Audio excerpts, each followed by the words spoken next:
Hi friends, അസ്സലാമു അലൈക്കും. Welcome to ബറാസ് വേൾഡ്. അപ്പോൾ ഞാനിന്ന് വന്നിട്ടുള്ളത് ഒരു സന്തോഷ വാർത്ത നിങ്ങളെയും കൂടി അറിയിക്കാൻ വേണ്ടിയിട്ടാണ്. അപ്പോൾ എൻ്റെ ചാനൽ ഇപ്പോൾ 1K സബ്സ്ക്രൈബർ ആയിട്ടുണ്ട്. അപ്പോൾ ഞാൻ വിചാരിച്ചത് നിങ്ങളും കൂടി ഒന്ന് ഷെയർ ചെയ്യാമെന്ന്. അപ്പോൾ എന്നെ സപ്പോർട്ട് ചെയ്ത എല്ലാവർക്കും, എല്ലാ ഫ്രണ്ട്സിനും എൻ്റെ 1000 താങ്ക്സ് ഉണ്ട്. അപ്പോൾ ഞാനിന്നൊരു കേക്കിൻ്റെ റെസിപ്പിയും കൂടി ഇതിലിടുന്നുണ്ട്. അപ്പോൾ കേക്ക് നല്ല സ്പോഞ്ചായിട്ട് ഉണ്ടാക്കാൻ അറിയാത്ത ആൾക്ക് വേണ്ടിയിട്ടാണ് ഈ ഒരു കേക്ക് ഞാൻ പ്രസൻറ്റ് ചെയ്യുന്നത്. നല്ല സ്പഞ്ചി ആയിട്ട് നമുക്ക് എങ്ങനെ കേക്ക് ഉണ്ടാക്കാൻ പറ്റും, ആ ഒരു മെത്തേഡാണ് ഞാനിതിൽ കാണിച്ചു തരാൻ പോകുന്നത്. അപ്പം നമുക്ക് നേരെ വീഡിയോയിലേക്ക് പോകാം. അപ്പോൾ 3 മുട്ട വെച്ചിട്ട് ഒരു വാനില കേക്കാണ് ഞാനിവിടെ ഉണ്ടാക്കാൻ പോകുന്നത്. അപ്പോൾ അതിനാവശ്യമായ ഡ്രൈ ഇൻഗ്രീഡിയൻസ് നമുക്ക് ആദ്യം തന്നെ റെഡിയാക്കി വെക്കണം. അപ്പോൾ ഞാനിവിടെ എടുത്തിട്ടുള്ളത് 1 കപ്പ് മൈദയാണ്. 3 മുട്ടക്ക് 1 കപ്പ് മൈദയാണ് എടുത്തിട്ടുള്ളത്. പിന്നെ നമുക്ക് വേണ്ടത് ബേക്കിംഗ് സോഡയാണ്.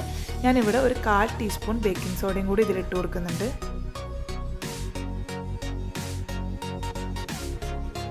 പിന്നെ വേണ്ടത് ബേക്കിംഗ് പൗഡറാണ്. ഇവിടെ 1 ടീസ്പൂൺ ബേക്കിംഗ് പൗഡറും കൂടി ഇട്ട് കൊടുക്കുന്നുണ്ട്.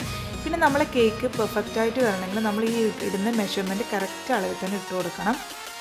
ഇനി ഇത് നന്നായിട്ടൊന്ന് അരിച്ചെടുക്കണം. ഒരു 3 തവണയെങ്കിലും ഇത് നന്നായിട്ട് അരിച്ചെടുക്കണം. അങ്ങനെ അരിച്ചെടുക്കുന്നില്ല, 1 തവണയാണെങ്കിൽ നമ്മൾ ഇത് നന്നായിട്ടൊന്ന് മിക്സ് ചെയ്തെടുത്താൽ മതി.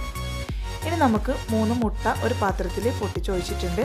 അപ്പോൾ നമ്മൾ പാത്രം ഇപ്പം നല്ല ക്ലീൻ ആയിട്ട് ഡ്രൈ ആയിരിക്കണം. അതിലേക്ക് 1 പിഞ്ച് ഉപ്പും കൂടി ഇട്ട് കൊടുക്കുന്നുണ്ട്. അതിനുശേഷം 1 ടീസ്പൂൺ വാനില എസൻസും കൂടി ഞാനിതിൽ ഒഴിച്ചു കൊടുത്തിട്ടുണ്ട്. ഫസ്റ്റിൽ തന്നെ നമ്മൾ ഇത് ഒഴിച്ചു കൊടുക്കുന്നത് മുട്ടയുടെ ആ ഒരു ബാഡ് സ്മെല്ല് പോകാൻ വേണ്ടിയിട്ടാണ് വാനില എസൻസ് ആദ്യം തന്നെ ഒഴിച്ചു കൊടുക്കുന്നത്.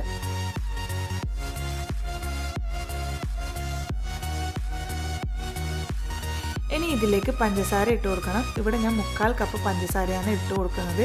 അപ്പോൾ കുറച്ചായിട്ടാണ് പഞ്ചസാര ഇട്ട് കൊടുക്കേണ്ടത്. അപ്പോൾ നമ്മൾ കുറച്ചിട്ടിട്ട് ഒന്ന് ബീറ്റ് ചെയ്ത് കുറച്ച് കഴിഞ്ഞിട്ട് പിന്നെ ബാക്കിയുള്ളതും കൂടി ഇട്ട് കൊടുത്താൽ മതി. അങ്ങനെ കുറച്ചായിട്ടാണ് ഇട്ട് കൊടുത്തിട്ട് ബീറ്റ് ചെയ്തെടുക്കേണ്ടത്.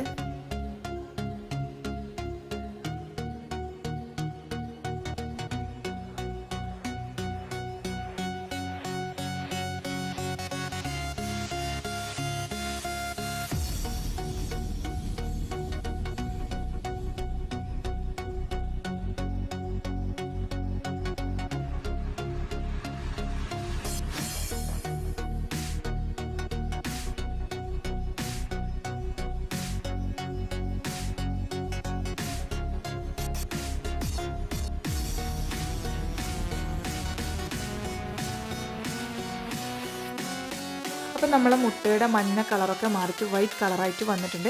അതിനുശേഷം ഒരു 1/4 കപ്പ് സൺഫ്ലവർ ഓയിലും കൂടി ഒഴിച്ചു കൊടുക്കണം.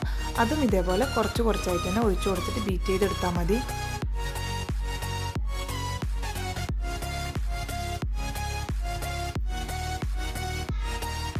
അപ്പോൾ നമ്മൾ ബീറ്റ് ചെയ്ത് കഴിഞ്ഞിട്ടുണ്ട്. ഇനി നമുക്ക് ഇതിലേക്ക് ഡ്രൈ ഇൻഗ്രീഡിയൻസ് ഇട്ട് കൊടുക്കണം. അപ്പോൾ നമ്മൾ നേരത്തെ റെഡിയാക്കി വെച്ചിട്ടുള്ള ഡ്രൈ ഇൻഗ്രീഡിയൻസ് കുറച്ചായിട്ട് ഇട്ടിട്ട് നമുക്കൊന്ന് ഫോൾഡ് ചെയ്തെടുക്കണം. നന്നായിട്ട് മിക്സ് ചെയ്തെടുക്കാൻ പാടില്ല. അപ്പോൾ കുറച്ച് ഇതേപോലെ ആദ്യം ഒരു പകുതി പോർഷൻസ് ഇട്ട് കൊടുത്തിട്ട് ഇതൊന്ന് നന്നായിട്ട് ഫോൾഡ് ചെയ്തെടുക്കണം.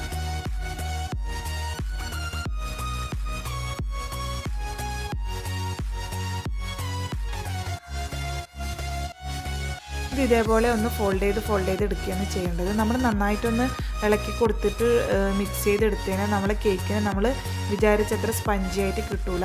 അപ്പോൾ ഇനി ബാക്കിയും കൂടി ഇതേപോലെ ഫോൾഡ് ചെയ്തെടുക്കുന്നുണ്ട്.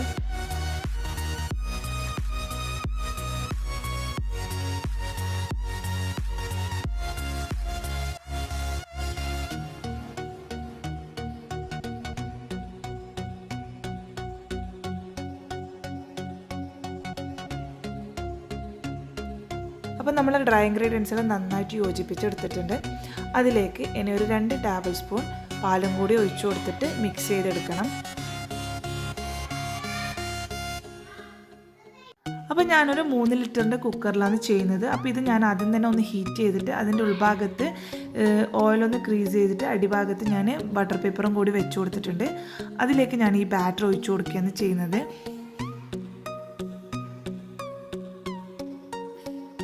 ബാറ്റർ ഒഴിച്ചു കൊടുത്തതിന് ശേഷം ഇതൊന്ന് ടാപ്പ് ചെയ്യണം. നമ്മൾ എയർ ബബിൾസ് ഉണ്ടെങ്കിലൊന്ന് പോകാൻ വേണ്ടിയിട്ട് ഇതൊന്ന് ടാപ്പ് ചെയ്ത് കൊടുക്കണം. അപ്പോൾ അതിന് ശേഷം ഞാൻ ഒരു പഴയ ഫ്രൈ പാൻ പ്രീഹീറ്റ് ചെയ്യാൻ വെച്ചിട്ടുണ്ടായിരുന്നു. അതിൻ്റെ മേലിൽ വെച്ചിട്ട് ഒരു 20-25 മിനിറ്റ് വരെ ഞാനിത് കുക്ക് ചെയ്തെടുക്കുന്നുണ്ട്. നമ്മൾ വിസിലിടാതെയാണ് കുക്ക് ചെയ്തെടുക്കുന്നത്. അപ്പോൾ നമ്മൾ കേക്ക് നന്നായിട്ട് വന്നിട്ടുണ്ട്, നന്നായിട്ട് പൊങ്ങി വന്നിട്ടുണ്ട് നമ്മുടെ കേക്ക്. ഇനി നമുക്കിതൊന്ന് ചൂടാറിയതിന് ശേഷം ഇതൊന്ന് എടുത്ത് മാറ്റണം. അപ്പോൾ എത്രത്തോളം സ്പഞ്ചി ആയിട്ടുണ്ടെന്ന് ഞാൻ നിങ്ങൾക്ക് കാണിച്ചു തരാം.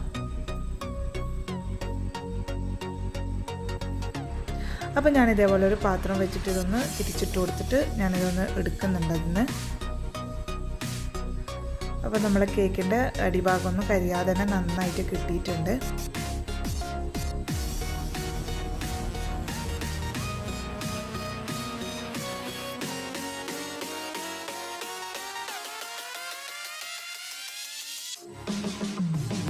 ഇനി നമുക്ക് ഈ ബട്ടർ പേപ്പർ ഒന്ന് റിമൂവ് ചെയ്ത് കൊടുക്കണം. അപ്പോൾ ഞാൻ അതും കൂടി ഒന്ന് റിമൂവ് ചെയ്ത് കൊടുക്കുന്നുണ്ട്.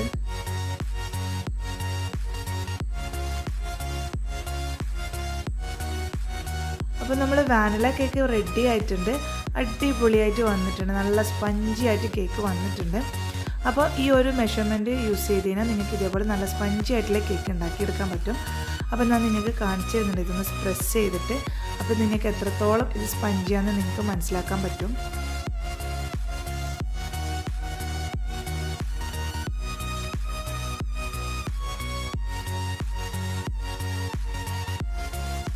അപ്പോൾ ഞാൻ കേക്ക് ഇതേപോലെ 3 ലെയറായിട്ട് കട്ട് ചെയ്തെടുത്തിട്ടുണ്ട്. ഞാനിവിടെ ഒരു മാംഗോ ഫ്ലേവർ വെച്ചിട്ട് ഐസിങ്ങും കൂടി ചെയ്യുന്നുണ്ട്.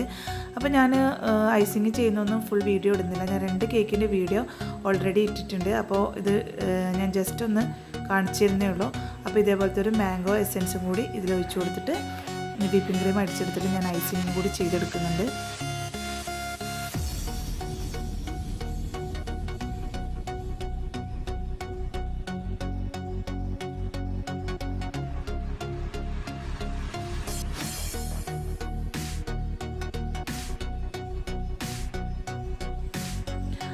അപ്പോൾ എൻ്റെ കേക്ക് നന്നായിട്ട് വന്നിട്ടുണ്ട്. ഞാനിങ്ങനെ ഐസിങ് ചെയ്തെടുത്തിട്ടുണ്ട് മാംഗോ ഫ്ലേവർ വെച്ചിട്ട്. അപ്പോൾ വീഡിയോ ലെങ്തി ആകുന്നത് കൊണ്ടാണ് ഞാൻ കൂടുതൽ ഇതിൻ്റെ ഐസിങ്ങിൻ്റെ ഡീറ്റെയിൽസ് ആയിട്ട് ഇടാണ്ടിരുന്നത്. അപ്പോൾ ഞാൻ ഓൾറെഡി 2 കേക്കിൻ്റെ വീഡിയോ ഇട്ടിട്ടുണ്ട്.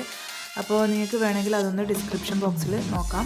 അപ്പോൾ എൻ്റെ ഒരു വലിയൊരു സന്തോഷം നിങ്ങളോട് കൂടി പങ്കുവെക്കാൻ വേണ്ടിയിട്ടാണ് ഞാൻ ഈ ഒരു കേക്ക് ഉണ്ടാക്കിയിട്ടുള്ളത്. അപ്പോൾ ഞാൻ ഈ ഒരു കേക്ക് നിങ്ങൾക്ക് വേണ്ടിയിട്ട് സമർപ്പിക്കുന്നു. അപ്പോൾ എൻ്റെ ഇന്നത്തെ വീഡിയോ ഇത്രയേ ഉള്ളൂ. അപ്പോൾ എല്ലാവരും എന്നെ സപ്പോർട്ട് ചെയ്തവരെ എപ്പോഴും എന്നെ സപ്പോർട്ട് ചെയ്യണം. അപ്പോൾ ഓക്കെ ഫ്രണ്ട്സ്, ബൈ.